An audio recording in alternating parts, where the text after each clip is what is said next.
Hello students, how are you all? I hope you all are fine and safe at home. This is your business studies lecture and today's topic is product. In my previous video, I've told you the meaning of marketing mix. I've told you that there are 4 elements of marketing mix, that is product, price, place and promotion. So today I'm going to elaborate the very first element of marketing mix, that is product. Okay, as I've told you in my previous video, what is product? Product is any good or a service, yes, or anything of value that is offered in the market for sale. Yes, product is having physical or tangible attributes. Nowadays we say that yes, services are also sold or as a product and which has intangible attributes. Yes, so now see, whenever you are going to buy any product, whenever like we decide that we have to buy a product, we not only decide that we have to buy a product by its physical qualities, but we also have to see ki whether that particular product is buying the is satisfying the needs and wants of customers, or we can say हमारे क्या वो needs और wants को satisfy कर पा रहा है या नहीं पा रहा है. So not only physical features but also psychological factors are also being taken care. तो मार्केटिंग फर्म ऑर्गेनाइजेशन जो है प्रोडक्ट को भी ध्यान में रखते हुए इस तरह से प्रोडक्ट को क्रिएट करती है that it can satisfy the needs and wants of the customers, और समहाउ साइकोलॉजिकली कस्टमर के माइंड को अफेक्ट कर सके, समहाउ कस्टमर को लगे कि उसे इस प्रोडक्ट की ज़रूरत है. और वो कैसे करती है कंपनी? प्रोडक्ट की ब्रांडिंग, पैकेजिंग, लेबलिंग, यस, उसमें कौन से कलर्स होंगे, उसकी गारंटी, उसकी reputation, etcetera etcetera etcetera. For example, अगर मान लो कि आपको एक कार परचेज करनी है, तो आप ये नहीं देखोगे कि आपको कुछ नट्स और बोल्ट्स या कोई इंजन या 4 व्हील्स आपको परचेज करने, नहीं, आपने एक मीन्स ऑफ ट्रांसपोर्टेशन परचेज करना है जो आपके स्टेटस सिंबल को शो करेगा, जो आपकी रेपो को बनाएगा, है ना. और आप उसके साथ उसके फीचर्स को देखोगे कि कौन कौन से फीचर्स अवेलेबल हैं, गारंटी वारंटी अवेलेबल है, कलर कौन सा पसंद है, इमेज ऑफ द कंपनी कैसी है, गुडविल कैसी है, आफ्टर सेल सर्विसेज कैसी हैं, and there are so many attributes which you will look for when you are going to buy a car. Yes, so it means something for value. Yes, value for the product. So each and every customer wants value for the product. So we are going to discuss about this marketing mix today, students. If I talk about product again, see, product may be defined as anything that can be offered to a market to satisfy a want or need. It is offered for attention, acquisition, use और consumption. किसी भी product को क्यों offer किया जाता है? या तो वो अटेंशन ग्रैब करे किसकी, कस्टमर की, कस्टमर उसे एक्वायर करे, यूज करे या कंज्यूम करे. What is the difference between use और consumption? Consumption is when something is being consumed, है ना. यूज्ड हो सकता है कोई चीज़ सिर्फ यूज़ करने की हो, और we can say use is generally हम कंजम्पशन और यूज़ को एक ही तरह से लेते हैं, बट लेमैन की लैंग्वेज में अगर हम बात करें, कंजम्पशन इज समथिंग ईटेबल की बात होती है, use is something durable good की बात होती है. But in as a commerce student, yes, you can say that if you are using a television set, तो that also you are consuming it, वो भी आपके लिए कंज्यूमर गुड ही है. Yes, so I hope there is no difference between it, but हाँ, we can say कि consumer और consumer and a customer can be different. Okay, from the customers point of view, customers के point of view से product क्या है? Product is a bundle of utilities. Now what is utility? If you remember microeconomics, yes, utility is something which gives satisfaction. तो product क्या है? Bundle of utilities है जो which is purchased because of its capability to provide satisfaction of certain need. जिसको customer क्यों खरीदता है? क्योंकि वो कस्टमर के किसी न किसी नीड को सेटिस्फाई करती है. A buyer buys a product or service for what it does for her or the benefit it provides to her. कोई भी बायर एक प्रोडक्ट या सर्विस को क्यों खरीदता है? क्योंकि वो उसकी किसी ना किसी नीड या बेनिफिट को पूरा करती है. So there can be 3 types of benefits our customers may seek to satisfy from the purchase of a product. जब कस्टमर किसी भी प्रोडक्ट को परचेज करता है तो उससे तीन तरह के बेनिफिट्स होते हैं, 3 तरह के सेटिस्फेक्शन हो सकते हैं. First one is functional benefits, second one is psychological benefits, and third one is social benefit. For example अगर मैं कहूँ कि कार परचेज करी है तो उसका फंक्शनल बेनिफिट क्या है कि वो ट्रांसपोर्टेशन के काम आएगी, तो this is its functional benefit. Psychological benefit is like कि साइकोलॉजिकल सेटिस्फेक्शन है that we are having a car, we can sit, we are having a big family, और हम सब बैठकर आराम से कहीं पर जाना हो तो we can go. So this is a psychological benefit. Social benefit, status symbol in the society. तो any product, any purchase of any product gives the customer three types of satisfaction, three types of benefits. That is functional benefit, उसका function क्या है, उससे related benefit. Psychological benefits, yes, mentally you are satisfied, that is psychological benefit, satisfaction level की बात हो रही है. Social benefit in front of the society. Yes, so this is important students, just go through it properly. Okay, now as you can see in the given figure that there are two type of products students, consumer products and industrial products. Consumer products and industrial products. In this diagram consumer products का further what I'll say classification given नहीं है, it's given in your book. Okay, so I am going from there only, you can draw its further classification. Okay, तो सबसे पहले बात करते हैं what do you mean by consumer products. Yes, of course those products which are purchased and consumed by their ultimate consumers for satisfying their needs and wants, that is known as consumer product. You already studied this in economics, macro economics में आप पढ़ चुके हैं. Yes, consumer products क्या होते हैं. For example, ठीक है, let's underline this as well. Products which are purchased by the ultimate consumers or users for satisfying their personal needs and desires are referred to as consumer products. For example, soap, edible oil, eatables, textiles, toothpaste, pens, etc. Whatever you are using for your personal or business use, all those goods are known as personal or non-business use are known as consumer goods. Yes, all of you. Okay. Now these consumer products are further classified on the basis of two important factor. First factor जो है that is extent of shopping efforts involved. Shopping effort मतलब किसी product को purchase करने में कितना effort लग रहा है, उसके बेसिस पर. सेकेंड इज ड्यूरेबिलिटी के बेसिस पर. Okay, now let's start with the shopping efforts involve. Shopping efforts की जब हम बात करते हैं तो हम बात करते हैं टाइम की, कि कंज्यूमर को कितना टाइम लग रहा है किसी प्रोडक्ट को परचेज करने में, और एफर्ट जिसमें buyers are willing to spend in the purchase of a product, कि वो कितने स्पेंड करने के लिए विलिंग है, कितना वो स्पेंड करना चाहता है. तो इनको लेकर कितने एफर्ट्स लग रहे हैं उसके according we are going to discuss. So shopping efforts involve के बेसिस पर further classification. So there are two types of, we can say, consumer products on the basis of extent of shopping efforts and one on the basis of durability of the product.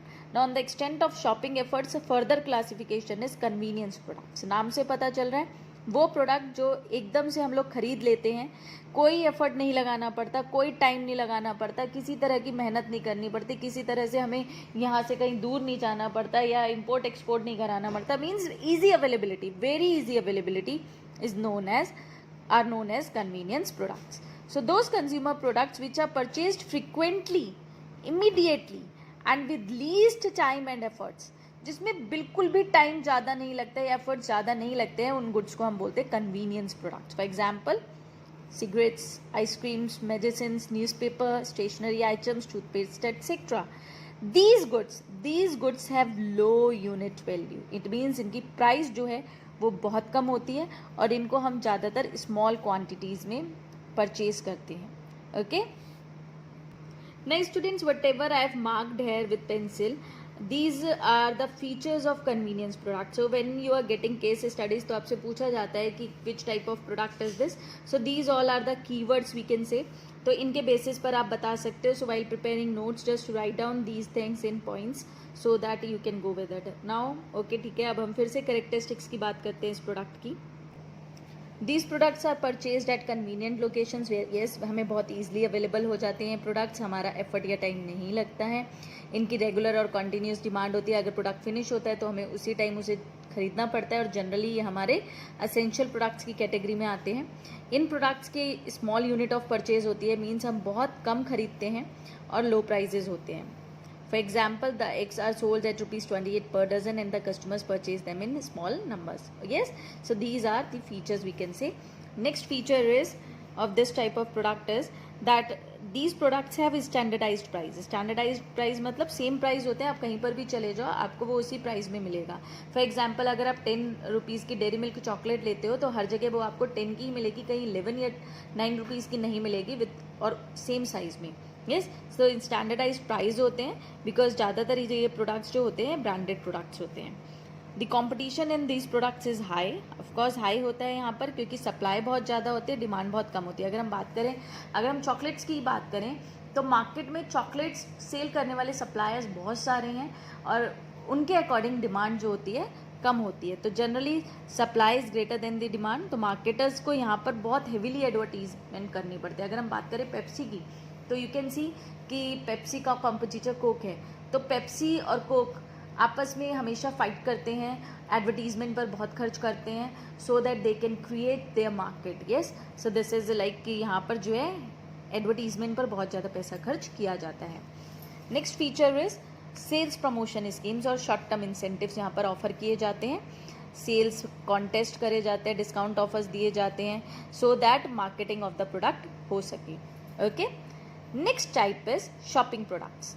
Shopping product वो product होता है जिसे actually में लोग shop करने जाते हैं, यानी स्पेशल कोई डे आउट निकालते हैं, आउटिंग पर जाते हैं, शॉपिंग डे होता है उनका, वो स्पेशली जाते हैं और वहाँ पर वो अपने टाइम को डिवोट करते हैं, एफर्ट्स लगाते हैं टाइम पर, मनी पर, कंपैरिजन करते हैं, है ना, रिसर्च करते हैं और then they finalise their decision that whether they want to buy that particular product or not. So those are known as shopping products. So these are those consumer goods in the purchase of which buyers devote considerable time to compare क्या क्या करते हैं, quality, price, style, suitability etc. at several stores before making final purchase. Yes, अगर हम girls की बात करें, वो बाहर शॉपिंग करने जाते हैं तो क्या होता है, यही तो होता है that yes they take lots of time. Yes, they take lots of time while shopping. So it means those products are known as shopping products. Here you can see that these are some of the shopping products here listed here. Yes, so what are the features of these products? Yes, examples are also given: shoes, clothes, jewelry, furniture, radio, television etc. So features are that yes, these are durable nature के होते हैं. Generally durable goods क्या होते हैं, जो हमारे mostly long term of time के लिए, हमारे लॉन्गर पीरियड ऑफ टाइम के लिए हम लोग यूज़ करते हैं. For example washing machine, air conditioner, refrigerator, television etcetera. Yes, next feature is the unit price as well as profit margin of shopping product is generally high. इनका जो price होता है वो जनरली हाई होता है, इन पर प्रॉफिट मार्जिन भी जनरली हाई होता है. Next is as these products have high unit price, तो कस्टमर्स जो है दूसरे ब्रांड्स, दूसरी कंपनीज के प्रोडक्ट के साथ कंपैरिजन करते हैं क्योंकि वो अपने इनकम का एक हाई प्रपोर्शन जो है एक्सपेंडिचर करने वाले होते हैं. Next feature is that in shopping products की परचेज जो है कस्टमर जनरली प्री प्लान कर लेता है ना, कि कार लेनी है तो वो सोचता है पहले. यस, इट मीन्स कि वो इम्पल्स बाइंग नहीं करता कि पसंद आई तो ले ली, नहीं. इन प्रोडक्ट्स की पहले से प्री प्लानिंग की जाती है कि हमने ये प्रोडक्ट खरीदना है, हमें इस प्रोडक्ट की ज़रूरत है. Retailers generally play an important role in the sale of shopping products. Of course retailers का एक बहुत इंपॉर्टेंट रोल होता है शॉपिंग प्रोडक्ट को सेल करने में, क्योंकि उन्हें कस्टमर को बहुत ज़्यादा सेटिस्फाई करना पड़ता है, कस्टमर्स को परसुएड करना पड़ता है so that they by the product, so that they purchase the product. So these are the features of shopping products. I hope you are getting it. Next type of product is specialty product. Specialty product का मतलब नाम से ही पता चल रहा है, ऐसे goods, ऐसे प्रोडक्ट्स जो स्पेशल हैं, जिनके अंदर कोई स्पेशल फीचर्स हैं, जिनको कुछ स्पेशल एफर्ट्स के साथ बनाया गया है. जो शौक रखने वाले लोग होते हैं उन्हें ही ज़्यादा इन प्रोडक्ट्स को पसंद करते हैं और ये जनरली जो हैं स्पेशल एफर्ट्स की रिक्वायरमेंट मांगते हैं. So these are those consumer goods which have certain special features because of which people make special efforts in their purchase. Generally ये जो प्रोडक्ट्स होते हैं, these products are such which have reached a brand loyalty. ये brand loyalty of the highest order पर पहुंच जाते हैं कि इसके अलावा दूसरा प्रोडक्ट तो किसी और को पसंद आएगा ही नहीं. हाईएस्ट ऑर्डर की ब्रांड लॉयल्टी पहुंच जाती है with a significant number of buyers. Buyers का जो नंबर होता है यहाँ पर बहुत सिग्निफिकेंट होता है, बहुत कम होता है. अगर मैं बात करूँ लग्जूरियस फ्रेग्रेंसेस की, यस, तो लॉयल ब्रांड लॉयल्टी बन जाती है लग्जूरियस फ्रेग्रेंसेस के लिए, और सिग्निफिकेंट बहुत कम ही लोग जो होते हैं वो उन फ्रेग्रेंसेस को परचेज करते हैं. यहाँ पर buyers are willing to spend a lot of time and efforts on the purchase of such products. बहुत टाइम लगाते हैं और बहुत एफर्ट्स करने पड़ते हैं उन्हें. For example, if there is a rare collection of art work और ऑफ एंटीक्स, तो हो सकता है लोगों को शॉपिंग एफर्ट करना पड़े, ट्रैवल करके जाना पड़े और फिर उनको ऐसे प्रोडक्ट्स मिले, है ना. Yes, so these type of goods are known as speciality products. The demand for these goods is relatively inelastic. Price increase हो या डिक्रीज हो, इसकी डिमांड पर बहुत ज़्यादा असर नहीं पड़ता. क्यों नहीं पड़ता? Because it has reached the highest order of brand loyalty. Customers इसके किसी और दूसरे प्रोडक्ट या कॉम्पिटिटर की तरफ मूव नहीं करते. कैरेक्टरिस्टिक्स आर, इन प्रोडक्ट्स की डिमांड जो है बहुत लिमिटेड होती है, बिकॉज बहुत कम लोग होते हैं जो ऐसे प्रोडक्ट्स को परचेज करते हैं. ये प्रोडक्ट्स जनरली कॉस्टली होते हैं, इनका यूनिट प्राइस बहुत हाई होता है.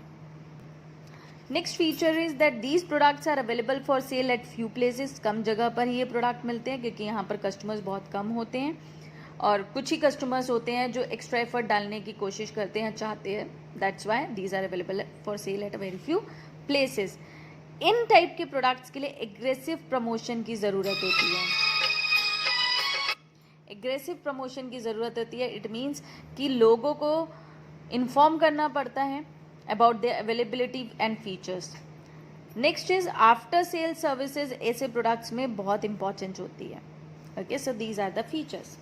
So there are, we can see that there are three types of products on the basis of extent of efforts involved. First one is convenience products. Yes, जहाँ पर बहुत easily products available हो जाते हैं. Next is shopping products, जिन पर थोड़ा सा efforts और time लगता है. Third one is specialty products. Now, next is on the basis of durability of product. Durability का मतलब कौन कितना product जो है कितना longevity तक चलेगा, कितने time तक चलेगा. So the very first product on this basis is non-durable products. Non durable product का मतलब हो गया जो जनरली वन और फ्यू यूजेस में ही प्रोडक्ट को कंज्यूम कर लिया जाए. जनरली एक बार में ही कंज्यूम हो जाए या फिर कुछ यूजेस में उसको कंज्यूम कर लिया जाता है. So these are consumer products which are normally consumed in one और few uses are called non durable products. For example toothpaste, detergents, bathing soaps, stationery products. Yes, marketing के पॉइंट ऑफ व्यू से इनमें, इन goods में जो profit margin होता है वो बहुत कम होता है, स्मॉल मार्जिन होता है, एंड ये बहुत ईजिली अवेलेबल होते हैं, मैनी लोकेशंस पर ईजिली अवेलेबल होते हैं, एंड हेविली एडवर्टाइज्ड किए जाते हैं. Okay, next is durable product. Durable product of course जिनको हम 1 साल, 2 साल, 3 साल, 4 साल, 5 साल, लॉन्गर पीरियड ऑफ टाइम तक जिनको हम यूज़ कर सकते हैं. For example refrigerator, radio, bicycle, swing machine and kitchen gadgets etcetera. Yes, ये जनरली यूज होते हैं लॉन्गर पीरियड के लिए. इनके हायर प्राइजेज होते हैं, हायर प्राइस यूनिट मार्जिन होता है. It requires greater personal selling efforts. Personal selling is like we can say door to door. Okay, तो पर्सनल सेलिंग एफर्ट्स भी इसमें लगते हैं. कई टाइप के गुड्स में लगते हैं. एक टाइम ऐसा आता है जब प्रोडक्ट की ब्रांड लॉयल्टी बन जाती है या उसकी ब्रांडिंग हो जाती है, उसके बाद पर्सनल सेलिंग में इतने एफर्ट्स नहीं लगाने पड़ते. देन एडवर्टीजमेंट इज जनरली जो है काम आ जाता है. Yes, guarantees and after sale services we can say. यहाँ पर जो है सेलर को इन सब चीज़ों पर ध्यान देना पड़ता है. Third type is services. अब ड्यूरेबल और नॉन ड्यूरेबल प्रोडक्ट्स तो टेंजिबल होते हैं. Services are intangible in nature which can not be seen. They can only be felt. Yes, उन्हें हम फील कर सकते हैं. फील कैसे कर सकते हैं? By consumption, through consumption only. Okay, so services are intangible in form. Yes, अगर हम बात करें सर्विसेज की तो हमारा मतलब है एक्टिविटीज़, बेनिफिट्स और satisfactions which are offered for sale. For example हम ड्राई क्लीनिंग कराते हैं, रिपेयर्स कराते हैं, अपनी वॉचेस को हेयर कट कराते हैं, सर्विसेज लेते हैं, पोस्टल सर्विसेज लेते हैं, डॉक्टर की लेते हैं, आर्किटेक्ट की लेते हैं, लॉयर की लेते हैं, और हम बैंकिंग की लेते हैं, इंश्योरेंस की लेते हैं, हम रेस्टोरेंट में जाते हैं, है ना, हम कोचिंग्स लेते हैं, ट्यूशन्स लेते हैं, हम स्कूल जाते हैं, एजुकेशन लेते हैं. तो so all these are services. Yes, these all are services. Now what are the characteristics of these services? हम बात करें सर्विसेज की तो they are intangible, we can not see, feel और touch them. Service is inseparable from its source. Inseparable from its source का मतलब है producer और कंज्यूमर के बीच में कोई मीडिएटर नहीं होता है। प्रोड्यूसर डायरेक्टली कंज्यूमर को देता है। अगर आप डॉक्टर के पास जाओगे, आप बीमार हो, आप ही तो जाओगे और आप डॉक्टर से प्रिस्क्रिप्शन लेकर आ जाओगे। So here doctor is the producer and patient is a consumer. अगर ऐसा तो नहीं है ना आपकी तबीयत खराब है तो आप किसी और को भेज दोगे, नहीं। So inseparable from its source. It means that we cannot separate the service from producer to its customer. There is direct relationship between producer and consumer. The services cannot be stored. Services को आप store नहीं कर सकते। आप good को store कर सकते हो, ठीक है, आज हमें फ्रिज पसंद नहीं आया, हम कल आकर ले जाएंगे। लेकिन आज हमारी तबीयत खराब है तो क्या हम ऐसा कहेंगे आज नहीं जाता कल चले जाऊंगा, कल जाकर दवाई ले आऊंगा? नहीं, हम इसे स्टोर नहीं कर सकते हैं, है ना। सर्विसेज को स्टोर नहीं किया जा सकता है। दे आर हाईली पेरिशेबल, है ना। पेरिशेबल मीन्स कि अगर छोड़ दी तो छोड़ दी। If once lost you can not deny it. आपके फ्रेंड की पार्टी ऑर्गेनाइज किया, आपके फ्रेंड ने आपको पार्टी में बुलाया, रेस्टोरेंट बुलाया है, आप वहाँ नहीं जा रहे हो तो इट मीन्स ये नहीं है कि कल आप जाकर वहाँ पर अपनी पार्टी ले लोगे, नहीं। Once denied means your service is lost. तो हाईली पेरिशेबल है, लॉस्ट हो जाती है ना। Next is services are highly variable as their type and quality depends on the person providing it. Variable मतलब होता है कि चेंजेबिलिटी होती है। आपने खाना खाना है, so there are so many restaurant in your city, है ना। बहुत सारे रेस्टोरेंट्स हैं आपकी सिटी में, बट हर रेस्टोरेंट में सेम खाना नहीं मिलेगा। हर रेस्टोरेंट में same variety, quality, ambience, price हर तरह से चेंज होगा। टेस्ट सबसे most important thing, taste same नहीं होगा। एंड सिमिलरली आप एक ही रेस्टोरेंट में अगर आज जा रहे हो तो maybe some different taste and after 1 month maybe some different taste. Yes, so services are highly variable. Yes, और इस वेरिएबिलिटी पर ही सेटिस्फेक्शन डिपेंड करता है कंज्यूमर्स का, कि उन्हें जहाँ ये सर्विसेज अच्छी लगेंगी वहीं पर वो जाएंगे, है ना। So these all are the characteristics of services. So these are the products. Yes, कौन से प्रोडक्ट्स पढ़े अभी तक हमने बच्चों? कंज्यूमर प्रोडक्ट्स, है ना। Next type of product is industrial products. अब इंडस्ट्रियल प्रोडक्ट्स वो प्रोडक्ट होते हैं which are used as an input to produce another output to another product, we can say. ये वो प्रोडक्ट्स होते हैं जिनकी हेल्प से दूसरे प्रोडक्ट्स को बनाया जाता है। For example steel and iron अगर हम लें तो उनकी हेल्प से हम इंजन बनाते हैं, है ना। उनकी हेल्प से हम मशीनरीज बनाते हैं। So with the help of those products जिनकी हेल्प से दूसरे प्रोडक्ट को बनाया जाता है, those are known as industrial product. For example, you can see that raw material, engines, lubricants, machines, tools, etc. Yes, of course, raw material से दूसरे product बनते हैं, इंजन से भी बनते हैं। सिमिलरली स्टील एंड आयरन से इंजन बनेगा, लुब्रिकेंट्स की हेल्प से दूसरे प्रोडक्ट्स बनते हैं, मशीन्स, टूल्स, इनकी हेल्प से दूसरे प्रोडक्ट्स बनते हैं। So these products are basically non personal होते हैं, पर्सनल यूज़ के लिए नहीं होते हैं। They are basically business use के लिए इन प्रोडक्ट्स को प्रोड्यूस किया जाता है। और इन प्रोडक्ट्स की अगर हम मार्केट की बात करें तो इसकी मार्केट में मैन्युफैक्चरर्स आते हैं, ट्रांसपोर्ट एजेंसीज आती हैं, बैंक्स आते हैं, इंश्योरेंस कंपनीज आती हैं, माइनिंग कंपनीज आती हैं, एंड पब्लिक यूटिलिटीज आती हैं, यानी ये लोग इनको ज़्यादा खरीदते हैं, ठीक है। इनके फीचर्स क्या हैं? Characteristics of industrial, there are note industrial products के कोई टाइप्स नहीं अभी दिए हैं, हम अभी बात करें इंडस्ट्रियल प्रोडक्ट्स के फीचर्स की। तो नंबर ऑफ बायर्स, अगर हम बात करें नंबर ऑफ बायर्स की तो बहुत लिमिटेड होते हैं। ऑफकोर्स इंडस्ट्रियल प्रोडक्ट्स एक नॉन पर्सनल है, बिजनेस यूज़ के काम आ रहे हैं, तो लिमिटेड नंबर ऑफ बायर्स हैं। चैनल लेवल की बात करें तो जब लिमिटेड नंबर ऑफ बायर हैं तो इनकी सेल भी बहुत लिमिटेड होगी। जब सेल भी बहुत लिमिटेड होगी तो शॉर्टर चैनल होते हैं। जनरली जो होता है डायरेक्ट सेलिंग होता है या वन लेवल चैनल होता है। Direct selling means directly producer to consumer, and one level channel is there is only one mediator in between producer and consumer. हो सकता है producer to wholesaler, wholesaler to customer. Okay, geographic concentration. Geographic concentration का मतलब है कि basically जहाँ पर ये इंडस्ट्रीज लोकेटेड होती हैं, है ना, जहाँ पर ये इंडस्ट्रीज जनरली लोकेटेड होती हैं, कुछ एरियाज होते हैं, कुछ रीजन्स होते हैं, वहीं पर इंडस्ट्रियल मार्केट्स जो है हाईली कंसंट्रेटेड होती हैं। फॉर एग्जांपल अगर हम बात करें पार लूम की, तो demand for power loom comes from Bombay, Sholapur, Bangalore etcetera, जहाँ पर खुद टेक्सटाइल इंडस्ट्री कॉन्सेंट्रेटेड है। तो जब टेक्सटाइल इंडस्ट्री ज़्यादातर इन एरियाज़ में है तो यहीं पर तो पारलूम की मतलब जो टेक्सटाइल की मशीनरीज हैं उनकी डिमांड आएगी। तो जहाँ पर डिमांड होती है जनरली वहीं पर ही ये इंडस्ट्रीज़ जो हैं वो लोकेटेड होती हैं। Next is derived demand. Derived demand का मतलब होता है कि इंडस्ट्रियल प्रोडक्ट की डिमांड से कंज्यूमर प्रोडक्ट्स की डिमांड बन जाना है, मीन्स एक जना डिमांड कर रहा है एक प्रोडक्ट की जिसकी वजह से दूसरे प्रोडक्ट की डिमांड अपने आप हो रही है ना। जैसे फॉर एग्जाम्पल दिवाली पर आप दिए परचेज कर रहे हो, अब दिए परचेज कर रहे हो तो अंदर कॉटन को तो आपको चाहिए ही होगा, तो दिए की परचेज की वजह से कॉटन की परचेज अपने आप इंक्रीज हो रही है। So that is derived demand, this is derived demand for cotton, है ना। Next is role of technical considerations. यहाँ पर टेक्निकल कंसिडरेशन यानी टेक्निकल डिपार्टमेंट कह लो, टेक्नोलॉजी का रोल बहुत इंपॉर्टेंट होता है क्योंकि इंडस्ट्रियल प्रोडक्ट्स हैं, है ना। यहाँ पर ये कॉम्प्लेक्स प्रोडक्ट्स हैं, बिजनेस ऑपरेशंस के लिए यूज़ हो रहे हैं, तो यहाँ पर टेक्निकल कंसिडरेशंस का रोल बहुत ज़्यादा है। इंस्टॉलेशन कौन करेगा, कैसे करेगा, इतना टाइम लगेगा, मशीनरीज, बड़ी बड़ी कंपनीज जब मशीनरीज परचेज करती हैं तो उनकी इंस्टॉलेशन होना, उन मशीनरीज को कई बार तो स्पेशली रन करने के लिए स्पेशलाइज्ड पर्सन्स या इंजीनियर्स को हायर किया जाता है। Reciprocal buying, some big companies from basic industries like oil, steel, rubber and medicines resort to the practice of reciprocal buying. Of course, कई बार कई कंपनीज क्या करते हैं रेसिप्रोकल बाइंग में आ जाती हैं। जैसे फॉर एग्जांपल अशोका लीलैंड की अगर हम बात करें तो टायर्स और ट्यूब्स एमआरएफ से ले सकता है, और हो सकता है विच इन टर्न में buy trucks from Leyland whenever it feels the need for the same। हो सकता है वो अपनी कंपनी के लिए टायर्स और ट्यूब्स एमआरएफ से ले रहा है ना, अपने लिए अपनी कंपनी के लिए टायर्स और ट्यूब्स जो है एमआरएफ से ले रहा है, और वहीं पर वो क्या कर रहा है ट्रक्स लीलैंड से भी ले रहा है। मतलब एमआरएफ ट्रक लीलैंड से ले रहा है, अशोका लीलैंड टायर्स और ट्यूब्स एमआरएफ से ले रहा है, तो आपस में दोनों एक्सचेंज कर रहे हैं, that is known as reciprocal buying. कुछ बिग कंपनीज होती हैं, बेसिक इंडस्ट्रीज जिनकी होती हैं वो ऐसे करते हैं, वो रेसिप्रोकल बाइंग की प्रैक्टिस में आ जाते हैं।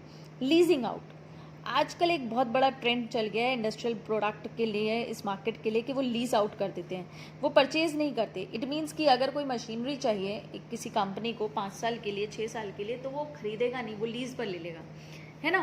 क्यों नहीं खरीदेगा? बिकॉज बहुत हैवी प्राइजेज हैं।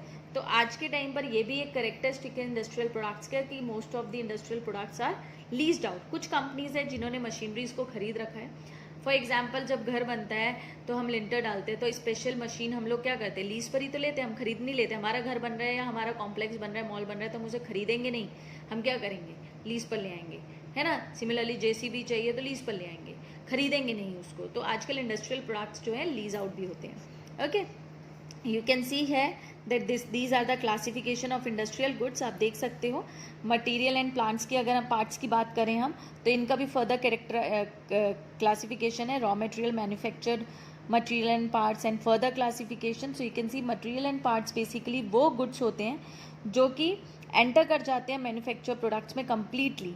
ये प्रोडक्ट अगेन 2 टाइप के होते हैं, raw material and manufactured material and parts. Raw material की बात करें तो raw material includes farm products and natural product. Farm products कौन से होते हैं? For example cotton, sugar cane, oil seed etcetera. Natural product की बात करें तो नेचुरल प्रोडक्ट क्या होते हैं? जैसे crude, petroleum, iron ore, fish, है ना, ये सब क्या हो गए हमारे नेचुरल प्रोडक्ट्स हो गए। तो raw material and parts, parts में आपके मैन्युफैक्चर्ड मटेरियल एंड पार्ट्स आ जाता है। मैन्युफैक्चर्ड मटेरियल एंड पार्ट्स में आपका आ गया फॉर एग्जांपल, ये फिर से 2 टाइप के होते हैं जो मैन्युफैक्चर होते हैं, यानी कि मान लो नट्स हैं, बोल्ट्स हैं, ये सब आपके पार्ट्स हैं, छोटे छोटे, है ना। तो अगेन 2 टाइप के हैं, component material and component parts.